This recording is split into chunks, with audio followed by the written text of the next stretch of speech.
Optimizing thyroid is more than just about speeding up your metabolism or your weight loss. Thyroid hormone directly controls your cholesterol levels as well as your steroid hormone production. Without adequate thyroid hormone, your cholesterol levels can rise and your cells aren't able to produce normal levels of hormones like testosterone, progesterone, estradiol, or cortisol. If you've tried lowering your cholesterol levels or fixing your hormones, but nothing seems to work, it might be because you're treating the symptoms and not the source. So in today's video, I'm going to show you one, how thyroid brings cholesterol into the cell and then the mitochondria to begin steroid hormone production. 2, how thyroid hormone increases mitochondrial function and energy production, the foundation of all steroid hormone synthesis. 3, how low thyroid function can cause low testosterone, low progesterone, low adrenal function, and even menstrual and fertility problems. And then 4, how to improve your thyroid function so you can dramatically improve your hormonal balance. Now, before we get started, if you want a way to support your thyroid, your metabolism, and hormone production through a personalized diet, I created a free pro-metabolic diet calculator and food guide that helps you determine the right calories, macros, and foods for your individual context. You can grab it in the link using the description. All right, to start out here, the first important thing to discuss is how thyroid hormone actually controls cholesterol metabolism, because it will lead us into understanding how thyroid hormone actually controls steroid hormone production. One of thyroid hormone's main jobs is to take cholesterol out of the bloodstream and bring it into the cells. And so this is actually one of the ways that thyroid hormone is able to lower your cholesterol levels, and why people who are hypothyroid tend to have high levels of cholesterol inside their blood. So we see this from a paper here titled "A Renewed Focus on the Association Between Thyroid Hormones and Lipid Metabolism," but the researchers say lipid levels increase in a graded fashion as thyroid function declines, while patients with TSH values between 5.1 and 10 international units per liter have significantly higher mean total cholesterol, low density lipoprotein cholesterol levels as compared to euthyroid subjects. So basically, as TSH increase, so thyroid stimulating hormone is a marker of low thyroid function. As that starts to increase, the higher the levels are, typically the lower the thyroid hormone function is, the higher the cholesterol levels are. So we see this relationship, and we see this in humans. Okay, so we see this relationship between thyroid and cholesterol. But the question is, how does this actually work mechanistically? What's going on that in terms of thyroid adjusting cholesterol levels? And so the researchers actually tell us this. What they tell us is that thyroid is able to increase cholesterol uptake by increasing the LDL receptor at the cell so that the cells can take in more LDL cholesterol from the blood. So the researchers here say in parallel with lowering of cholesterol excretion, there's a rise in the LDL cholesterol by a factor of about 3, the latter being due to a decreased LDL receptor activity accompanied by a suppression of the uptake of LDL by the LDL receptor in the liver, and this is in hypothyroidism. They say, indeed, the LDL receptor mRNA levels decreased by nearly 50%, indicating that the LDL receptor is regulated at the mRNA level. The results appear to be reduced catabolism and turnover, which would account for the presence of dyslipidemia and hypothyroidism. So when you're hypothyroid, the LDL receptor levels at the cells and the tissues actually decrease, so they don't take up quite as much cholesterol. We'll see why that happens in just a second. It's weird. It's like, why would the thyroid control this? But we'll talk about this in just a second here. Okay, so there's one more piece to look at with this thyroid cholesterol picture versus when we look at the effects of thyroid hormone versus a hypothyroid state.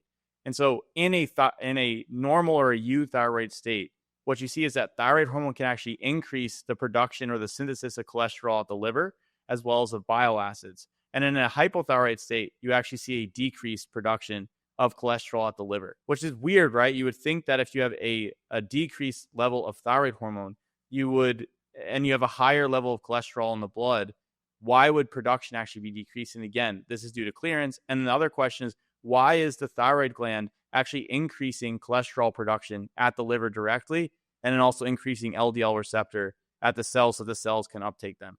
And so the researchers, just to exemplify this with a quote, they say thyroid hormone increases the synthesis of cholesterol and bile acid flow, resulting in depletion of hepatic cholesterol and the enhancement of cholesterol uptake from circulation to the liver. By contrast, in hypothyroidism, diminution of the thyroid hormone results in slowing of bile acid flow, marked diminution in the rate of cholesterol secretion into the bile, increase of intrahepatic cholesterol despite the decrease in cholesterol biosynthesis, and a decrease in hepatic uptake of cholesterol from circulation. So hypothyroidism, decreased cholesterol production, but decreased cholesterol uptake at the cells and the tissues. And in normal thyroid function, you have an adequate uptake of cholesterol from the cells and the tissues, as well as a normal production of cholesterol at the liver. And we can see these effects here at the graphic. So when you have a lack of T3, your bile acids are lower. You have a decreased depletion of hepatic cholesterol. So you have a higher amount of cholesterol in the liver. And then the cholesterol uptake from circulation is actually decreased. On the flip side, when you have adequate levels of T3, bile flow into the intestines increase. This is important because bile is made out of cholesterol. So when you have adequate bile flow into the intestine, you actually decrease your cholesterol pool to some extent because the bile is taken up in the intestine or moved out in the intestine via its binding with certain fibers. You also see a depletion of hepatic cholesterol. This is why hypothyroidism, when you don't have adequate thyroid signaling, you can actually have an increase in fatty liver. You have an increase in synthesis of cholesterol when you have adequate thyroid hormone levels, which again, I'll talk about why that's important in just a second. And you have an increase in cholesterol uptake from circulation.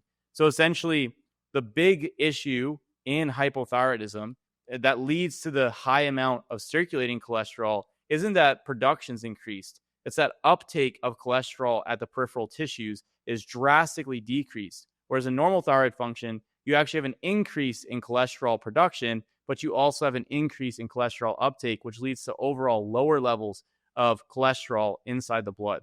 Now, as a side note, and I've talked about this in a second video, so I recommend you check this out, but when you have these high cholesterol levels in hypothyroidism, this is associated with a worsening of cardiovascular disease. And hypothyroidism itself is directly associated with a worsening of cardiovascular disease because it actually drives vascular dysfunction by adjusting endothelial nitric oxide synthase function and the endothelial cell function, as well as increasing lipids. So from that same paper, we basically see a graphic here where they describe this. So when you have hypothyroidism or subclinical hypothyroidism, you have dyslipidemia, so that's the lipids are increased because of the lack of uptake by the cells and tissues. And then vascular function is actually impaired, leading to hypertension because of a negative impact on endothelial nitric oxide synthase function or vasodilation. So you get stiff vessels with high lipids. This can drive inflammation. When the lipids aren't being uptaken by the cells and the tissues, they circulate for longer, so they're more likely to oxidize. On top of the fact that hypothyroidism is associated with a higher amount of reactive oxygen species stress, and then this ultimately combines together to lead to atherosclerosis. So it's hypothyroidism provides both the spark as well as the wood to set the fire. So it's a combination of multiple factors. Next thing that's important to understand with this picture, once cholesterol is taken up into the cell, what is the next thing that should happen with cholesterol and lipids? Well, they should move into the mitochondria to be oxidized. The lipids oxidize and turn into ATP. And then cholesterol actually gets pushed into the mitochondria. As we can see here, you have cholesterol, which is taken up from the LDL and HDL receptor at the cell. The cholesterol is cleaved and brought into the cell, and then it's moved into the mitochondria.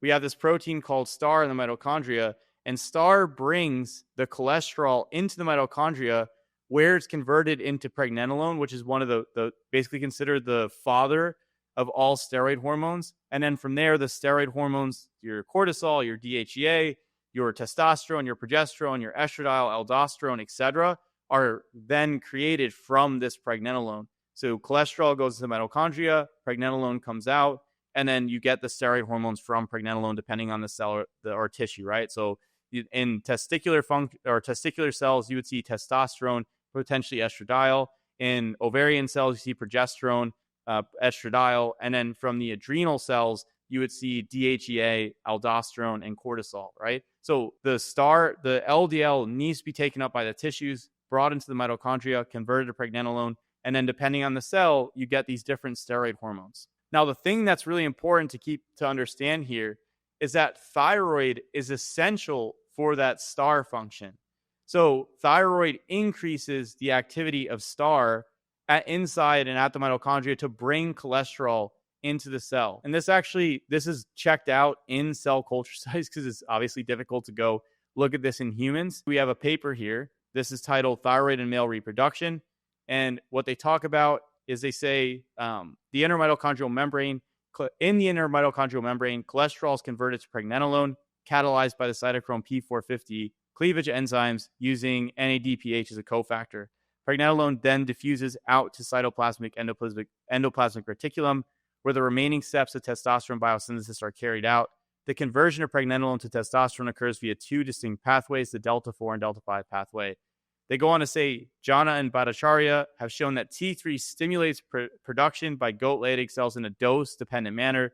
They have later shown that T3 induces de novo synthesis of a 52 kilodalton soluble protein, which augments the androgen production in Leydig cells. Similarly, T3 increased testosterone production by the rat and mouse Leydig cell in vitro, and its precursor progesterone by a Leydig cell derived line by about 300%. T3 treatment for 8 hours increased STAR, so that's that same proteins, mRNA, and the MLTC1 and mouse Leydig cell line. So basically, thyroid's job is to increase STAR protein to bring cholesterol into the mitochondria so that we can produce that pregnenolone. And then from there, depending again on the cell or the tissue, you will get the different hormones. So the job of thyroid is to not only take cholesterol from the blood and bring it into the cells and the tissues, but also to take that cholesterol once it's in the cell and the tissue and convert it directly into the steroid hormones, which again, like they have wide-ranging, extremely important functions. But there's another thing that's extremely important with thyroid function,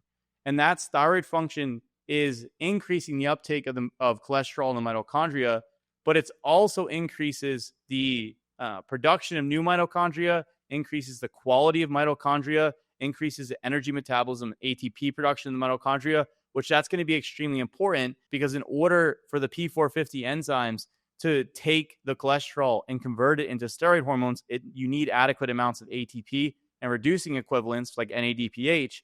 And then on top of that, you need to make sure that in order to produce that ATP, you need to make sure that you're taking fuels like carbohydrates and fats and converting them into that ATP. So thyroid hormone is increasing the number of mitochondria to produce steroid hormone, increasing the uptake of cholesterol into mitochondria to produce steroid hormone, and increasing the utilization of fuel sources to produce steroid hormone. So basically, steroid hormone production is largely dependent on thyroid hormone function, which is controlling the mitochondrial function as well as the uptake and utilization of cholesterol. So this is why if you're dealing with any type of hormonal issue, one of the big things to always look at is thyroid hormone function, because thyroid hormone function is very far upstream in terms of some of the dysfunction that can occur. Now, you can have hormonal issues that aren't derived from thyroid issues, but if you're not looking at thyroid and you're trying to address a hormonal issue, it could be problematic because if thyroid's not addressed, then this whole process can be shut down or it could be lowered a bit. So we have these mechanistic pathways, right? We're seeing this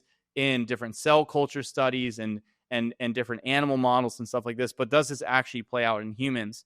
And so the three major glandular systems that we have in humans that are producing steroid hormones are the testicles, the ovaries, and the adrenals. And basically what we can see in all three of these systems is a decrease in their function when thyroid hormone function is impaired.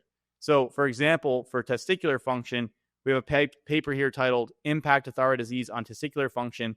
And they say in adult men, hypothyroidism causes hormonal changes partly in the opposite direction compared with thyrotoxicosis, SHBG, total testosterone, and 7-beta estradiol and gonadotropin serum levels are reduced while prolactin levels are increased. These variations are reversible with thyroid hormone replacement therapy. So basically, the steroid hormones like testosterone and estradiol are actually lower when you have thyroid dysfunction. So on top of that, the part of the brain that releases TSH also releases prolactin, and prolactin shuts down the testicular function and gonadotropin signaling directly. So you have multiple mechanisms by which hypothyroidism or low thyroid function can have a negative impact on testicular function. It's from the hypothalamic level and then also directly in mitochondrial level and as well as cholesterol uptake. Now, the next tissue that we're going to look at, or the next gland we'll look at, is ovarian function. So we have a paper here titled The Effect of Hypothyroidism on Female Reproductive Hormones. And what they say here is hypothyroidism causes an increase in the levels of thyroid-releasing hormone, which in turn stimulates secretion of thyroid-stimulating hormone and prolactin inhibits the synthesis and secretion of gonadotropins. So the same thing I just described in men also happens in women, where when you're hypothyroid, the increased TSH production, it also increases prolactin production from the pituitary gland, and then that suppresses ovarian function. They go on to say several studies have also confirmed abnormal menstrual patterns in overt hypothyroidism. The associations of hypothyroidism and infertility, PCOS, metabolic syndrome, atherosclerosis, heart disease, and cognitive function are well described in the literature. They say in mammals, downregulation of thyroid receptors lowers the fertility and decreases follicle number. Hypothyroidism has been associated with altered ovarian function, menstrual irregularities, subfertility, and higher miscarriage rates, suggesting that thyroid hormones affect female reproductive axis. And they lastly go on to say here, studies have demonstrated a positive correlation between TSH and prolactin in hypothyroid women. In several studies, it was shown that T4 administration in hypothyroidism normalizes prolactin and LH levels, increases folliculogenesis and estradiol secretion, reverses menstrual abnormalities, and increases spontaneous fertility. T3 is considered a biological amplifier of the stimulatory action of gonadotropins on granulosa cell function. So essentially, adequate T3, which is the active thyroid hormone, is extremely important in allowing the ovaries to produce adequate steroid hormones and to optimize their function, as well as when thyroid function is low, the rise in prolactin can have a negative impact on ovarian function as well. So we don't really want to have a circumstance where we have a high TSH value with a high prolactin, or a low T3 state where we don't have the adequate amounts of T3 to produce the necessary hormones that we need from our different organs and our tissues. The last one here is we have is the effect of hypothyroidism or lack of thyroid hormone on adrenal function. And basically what these authors say from this paper, it's titled Glucocorticoid Functional Reserve in Full Spectrum Intensity of Primary Hypothyroidism. They say at the adrenal level in long-standing hypothyroidism, a significant reduction in cortisol secretion after ACTH stimulation has been documented in primary adrenal cell culture. This finding was supported by Tohaye et al., who suggests that hypothyroidism directly causes adrenal dysfunction and that hypersecretion of corticotropin-releasing hormone and arginine vasopressin is due to a reduction in the negative feedback effect of glucocorticoids. So basically, you get a high amount of these hypothalamic and pituitary hormones in states where you have hypothyroidism, particularly from the adrenal axis, because the adrenal glands aren't producing adequate amounts of hormone. Again, because thyroid hormone is controlling that cholesterol uptake into the cell and into the mitochondria to produce the steroid hormones, and then that stops the negative feedback loop on the hypothalamic pituitary system. They go on to say here, in our study, adrenal corticotropin hormone levels were mildly elevated in hypothyroid patients that had an inadequate cortisol response to cosyntropin before levothyroxine therapy.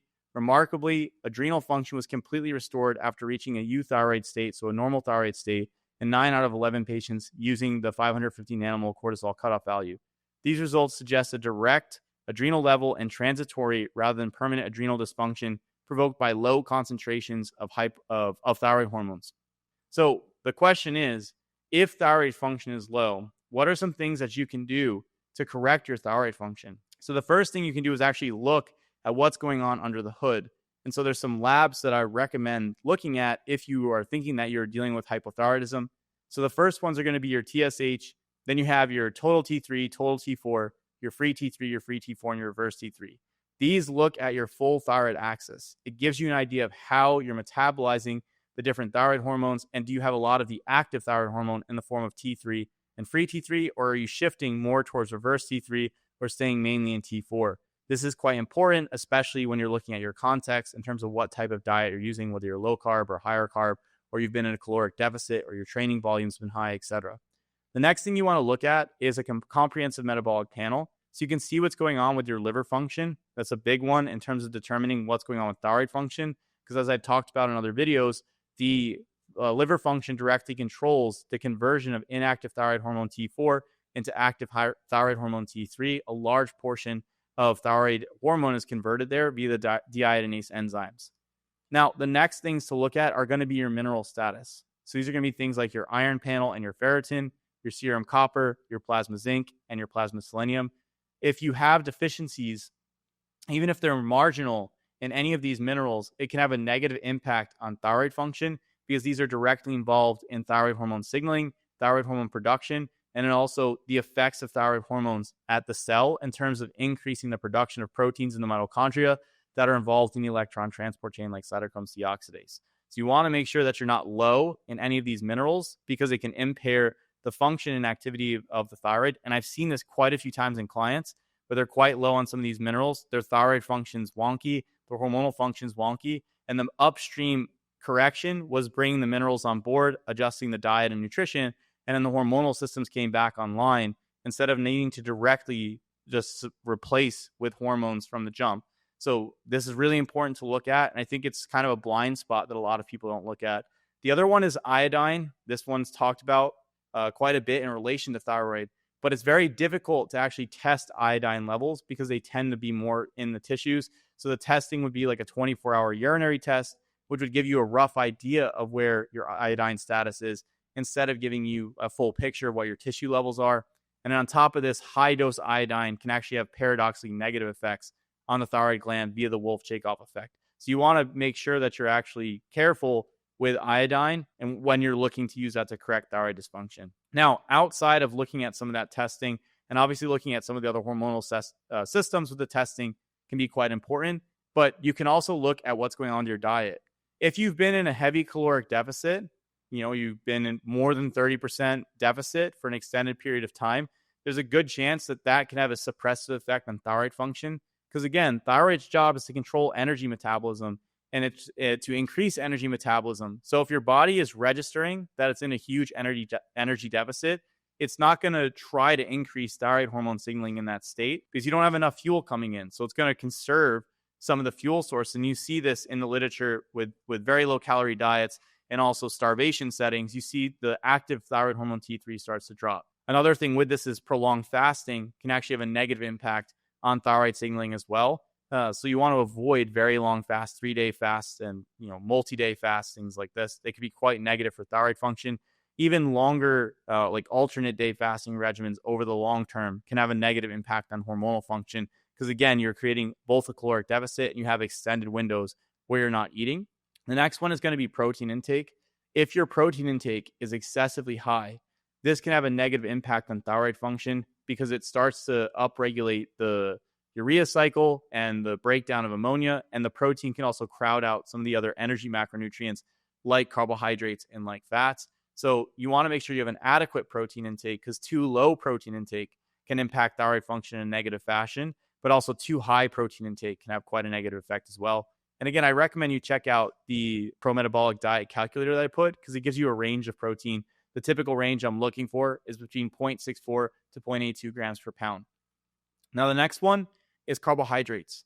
Carbohydrates are absolutely essential for thyroid function.